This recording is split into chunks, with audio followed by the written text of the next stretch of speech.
আসসালামু আলাইকুম ভিউয়ার্স। তো আজ আমি আপনাদের সামনে আনবক্সিং করতে চলেছি ব্যাচেলরের রুম। সো কথা না বলে চলুন শুরু করা যাক এবং ভিডিওটি দেখতে আমার পাশেই থাকুন, আমার সাথেই থাকুন, ঠিক আছে? Hello, let's go my new video ব্যাচেলরের রুম। সো গাইস, প্রথমেই ঢুকতে যাচ্ছি একটি ব্যাচেলরের রুমে। চলুন দেখা যাক তার রুমে কী আছে।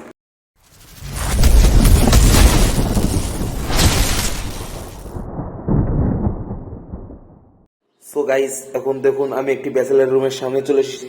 সামনে খুবই একটি লাক্সারিয়াস পাপোশ। হ্যাঁ, চলুন তাদের লাক্সারি রুমে এখন যাওয়া যাক। ও, খুবই ফ্যান্টাসিক তার রুমের। প্রথমে আপনাদের তাদের রুমের দৃশ্যটা একটু দেখায় আপনাদেরকে।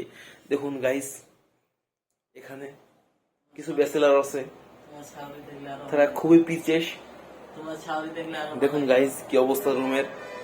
এটাকে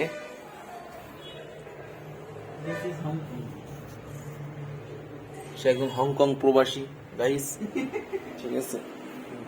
ইনি মিস্টার রংপুর প্রবাসী, আর ইনি মিস্টার জাইন খানের ছোট ভাই মিস্টার পিনিক খান।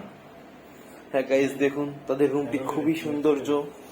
তাদের রুমে রয়েছে, দেখুন কি অবস্থা রুমের, খুবই বাজে অবস্থা আসলে গাইস। দেখুন তাদের জামা কাপড়ের কোনো ঠিক ঠিকানা নেই, রুমের বেডের না আছে কোনো ঠিক ঠিকানা। দেখুন তারা,